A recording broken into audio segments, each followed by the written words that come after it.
Salut tout le monde, sur ma chaîne j'ai toujours la mauvaise habitude de ne parler en majorité que des projets sur les grosses blockchains pay to earn comme la BSC, ETH ou encore Polygon. Mais tapis dans l'ombre, de nombreux autres projets se développent sur les autres blockchains. On pense notamment aux projets Wax, Solana, Avalanche, Immutable X ou encore celle qui nous intéresse aujourd'hui, Elrond. Je sais que cette blockchain a pas mal de fans ou de haters sur la cryptosphère française, mais je n'ai personnellement jamais eu affaire à elle et ni creusé son écosystème. Ce partenariat avec Age of Zalmosix va donc être l'opportunité pour moi de découvrir des sentiers différents et aussi de participer au financement d'une nouvelle caméra pour améliorer la qualité visuelle de mes vidéos. Si d'ailleurs quelqu'un a un modèle à me présenter en commentaire, je suis tout oui. Bref, après cette introduction interminable, voici la présentation d'un jeu qui me semble très prometteur.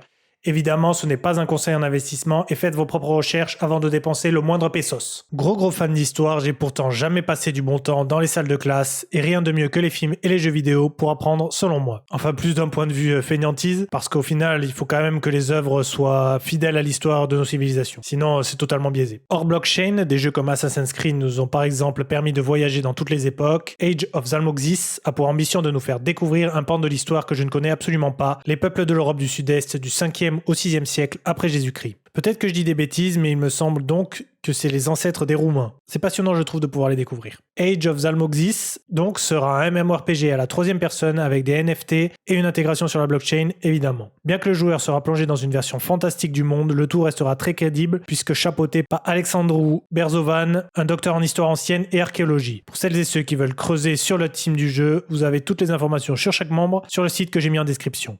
Ah et au fait, je ne vous l'ai pas dit, c'est développé sur Unreal Engine 5, donc ça va être très beau. On peut voir un peu de gameplay pendant que je vous parle, sachant que c'est encore en cours de création, donc ça va encore s'améliorer. Bon, les beaux graphismes, c'est à la fois bien et pas bien. En termes d'expérience de jeu, c'est forcément super immersif et agréable, mais on y reviendra un peu plus tard, mais une partie des bénéfices faisables sur ce play to earn vient de l'échange avec les autres joueurs. Il faut donc qu'il y ait des joueurs. Or, on sait que les play to earn, c'est une niche pour le moment et que tout le monde n'a pas forcément un PC machine de guerre pour faire tourner le jeu. On verra comment ils vont gérer ça pour l'optimiser sur les PC moins puissants. Donc, comme tout bon RPG, les joueurs vont pouvoir créer leur héros qui pourra interagir directement avec les autres dans le monde médiéval. Il faudra gagner de l'expérience en réalisant des combats, des events, de l'artisanat, des donjons et bien plus encore. Il y aura un système de mint et de breed pour obtenir des héros plus ou moins rares. On va pouvoir acheter un demi-dieu qui pourra invoquer d'autres héros qu'il sera forcément possible de vendre sur la marketplace. Il faudra pour chacun d'entre eux choisir parmi 9 styles de combat. Chaque joueur pourra faire équipe avec d'autres joueurs pour faire des instances et combattre de puissants boss. Il y a 5 biomes différents de prévus pour l'instant dans le jeu et les joueurs pourront acheter des parcelles de territoire. Vous allez pouvoir y installer une écurie pour breed et revendre des chevaux qui serviront de monture aux autres joueurs. Il permettra aux propriétaires de générer des loyers avec les possibilités d'installer des bâtiments, de fournir des services, d'embaucher d'autres joueurs, etc. En vrai, si c'est bien fait, ça peut être fun de devenir duc de sa région. Enfin, je ne sais pas à quel point leur civilisation était primitive ou non, en tout cas, vous allez pouvoir seul ou en équipe vous tatane dans l'arène contre d'autres joueurs avec la gloire et des récompenses à la clé. Chaque asset du jeu pourra être revendu sur une marketplace en utilisant de l'EGLD ou le token du jeu, le Cozon. Évidemment, chaque élément que je viens de décrire possède sa propre page dans le white paper, donc vous avez de quoi lire si jamais le jeu vous intéresse et que vous voulez creuser. Bon, parlons sous maintenant. Le jeu sera free to play, mais pas vraiment. Si vous voulez jouer gratuitement, vous allez avoir accès à une sorte de démo dans lequel vous allez pouvoir jouer un peu au jeu. Ça peut être intéressant, notamment pour savoir si le jeu tourne sur votre PC ou tout simplement savoir si vous aimez ou non. La deuxième façon est de trouver une brave personne qui voudra Scholar, un investisseur qui vous proposera de jouer avec son héros et d'ainsi partager les potentiels bénéfices. J'ai l'impression que tout a déjà été mint pour l'instant, dont direction le marché secondaire sur la marketplace si vous voulez acheter un héros à l'avance. En cherchant un peu, vous pouvez en trouver un à moins de 2 EGLD, mais attention, renseignez-vous bien sur la rareté et l'utilité de ces personnages avant de vous lancer. Par contre, ce qui reste toujours disponible actuellement, c'est les land chests. Mais bon, vous imaginez bien que là, c'est pour les plus gros portefeuilles. On est pauvre dans la vraie vie, on ne va quand même pas pouvoir se faire plaisir dans le monde virtuel. On va rester de bons vieux cerfs. Donc à partir de Q4, il sera possible de les ouvrir. Chaque land vous offrira la possibilité de choisir la localisation sur une map, mais aussi de choisir une spécialité comme fermier, forgeron, etc. 66 drops d'objets légendaires seront gagnables pour les plus chanceux, 666 objets mythiques pour les biomes des montagnes, etc. Et forcément, les propriétaires pourront exiger des taxes en causon ou en ressources à ses vassaux. S'ils m'ont contacté pour faire cette vidéo, c'est pour annoncer l'IEO du 28 septembre, qui n'est autre, comme son nom l'indique,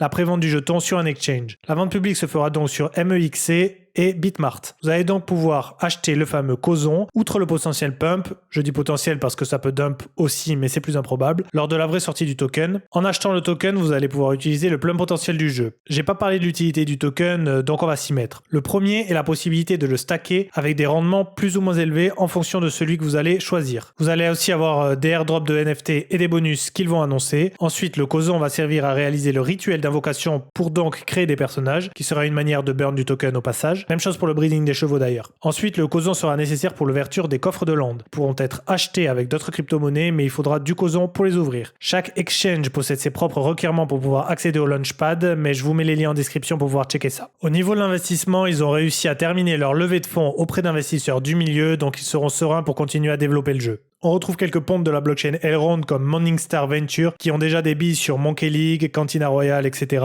On retrouve aussi la guilde EGLD.gg, mais bon, ils appartiennent à Morningstar, donc ça paraît logique. Ou encore RR2 Capital qui ont pareil des billets un peu partout dans l'univers des Play to Earn. Voilà, vous savez tout, on est encore très early, c'est un investissement qui ne sera pas forcément rentable rapidement puisqu'on peut voir sur la roadmap que la première alpha ne sortira pas avant Q1 2024. Mais bon, ça me rassure, un jeu de cette ampleur nécessite forcément énormément de temps de développement. Place maintenant au tirage au sort de la vidéo précédente. Le gagnant d'un NFT Win City s'affiche sur l'écran, donc GG à toi et n'hésite pas à m'envoyer un message en commentaire avec ton pseudo Discord. Je vous invite également à me dire ce que vous avez pensé du jeu d'aujourd'hui, est-ce que vous y voyez du potentiel?